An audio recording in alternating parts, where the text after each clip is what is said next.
Tapi ketika kita ingin sambungkan bacaannya, karena dia boleh dipisahkan, boleh terpisah, walaupun bisa nyambung, maka cara baca harokatnya juga boleh saja kita bisa pilih. Ya, bisa kita pilih. Misal, kalau kita ingin ambil yang paling rendah 2 harokat, bisa. Ya, asasnya apa? Kalau masing-masing dipisahkan dibaca 2. Ya kan? Mau dibaca 4 juga bisa. Baca 6 juga bisa. Mad jaiz munfasil boleh saja. Boleh dibaca 2, boleh dibaca 4, boleh dibaca 6. Kenapa? Karena munfasil, 2 kalimatnya terpisah, tidak menyambung. Paham? Jadi mad jaiz, mad panjang, jaiz boleh saja. Mau dibaca 2 harokat, 4 harokat, 6 harokat. Karena apa? Sifatnya munfasil, 2 kalimat yang terpisah tidak bersambung.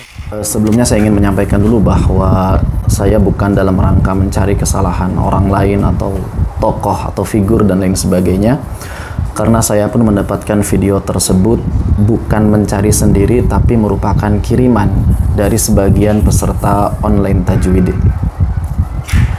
Jadi sebagian peserta online tajwid bertanya, apakah mad jaiz munfasil ini bisa dibaca 2, 4, atau 6 harokat? Maka saya jawab, dalam riwayah Hafs, khususnya jalur Asy-Syatibiyah, bahwa mad jaiz munfasil itu hanya bisa dibaca dengan kadar 4 atau 5 harokat saja. Dan itu pun mesti selalu mengikuti kadar bacaan dari mad wajib muttasil.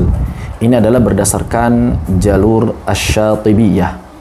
Adapun apabila kita melihat riwayah Hafs secara umum, maka tidak ada satu riwayah pun yang menyatakan Imam Hafs membaca dengan 6 harokat untuk mad jaiz munfasil. Ada di antara mereka yang meriwayatkan 2, 3, 4, 5. Namun tidak ada yang meriwayatkan 6 harokat untuk mad jaiz munfasil.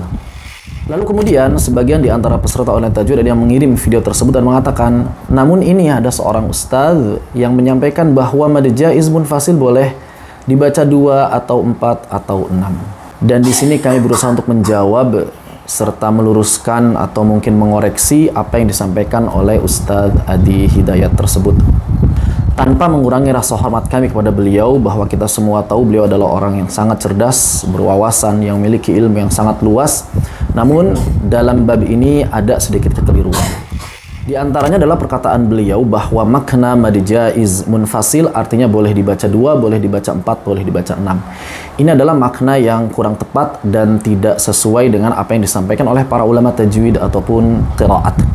Para ulama tajwid ataupun qiraat mendefinisikan mad jaiz munfasil atau menyebut mad munfasil dengan hukum jaiz itu disebabkan karena dia boleh dibaca mad dan boleh dibaca qasar. Jadi kenapa disebut jaiz? Boleh. Boleh apa? Boleh mad, boleh qasar. Maksudnya apa boleh mad, boleh qasar? Yaitu boleh dibaca lebih dari 2 harokat, boleh dibaca 2 harokat. Qasar artinya 2 harokat, mad artinya lebih dari 2 harokat. Ini dalam konteks hukum mad. Berapa lebih dari 2 harokat itu? Maka ini kita mesti kembali kepada riwayah masing-masing, karena dalam ilmu tajwid dan juga ilmu qiraat, ketika kita mempraktekkan hukum-hukum tajwid dan qiraat, kita tidak boleh lepas dari riwayah ataupun qiraat yang kita amalkan.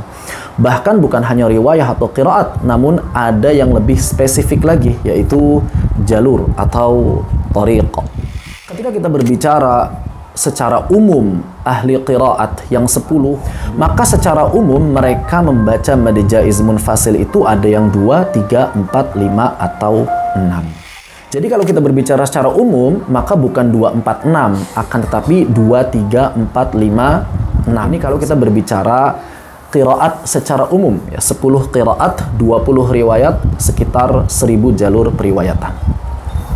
Lalu bagaimana kalau kita berbicara riwayah Hafs secara umum? Maka seperti yang tadi kami sampaikan di awal, bahwa tidak ada satu riwayat pun yang menyatakan Imam Hafs membaca dengan 6 harokat.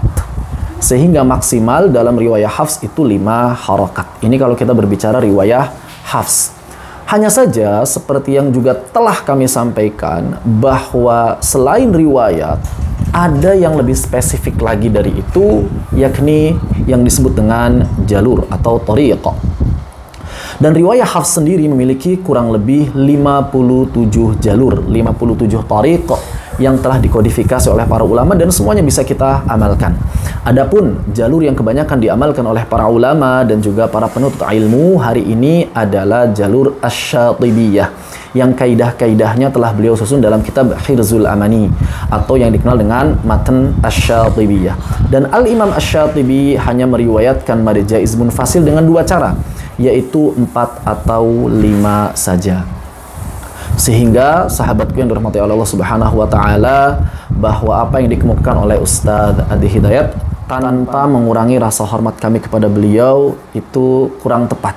Kalau berbicara tentang qiraat secara umum juga bukan 2 atau 4 atau 6, melainkan 2, 3, 4, 5, 6. Dan kalau kita berbicara mengenai riwayat Hafs secara khusus, apalagi berbicara mengenai yang lebih spesifik yaitu jalur Asy-Syatibiyah, maka mad jaiz munfasil hanya bisa dibaca dengan 4 atau 5 harokat saja yang selalu sama dengan mad wajib muttasil pilihannya. Muttasil 4, munfasil 4.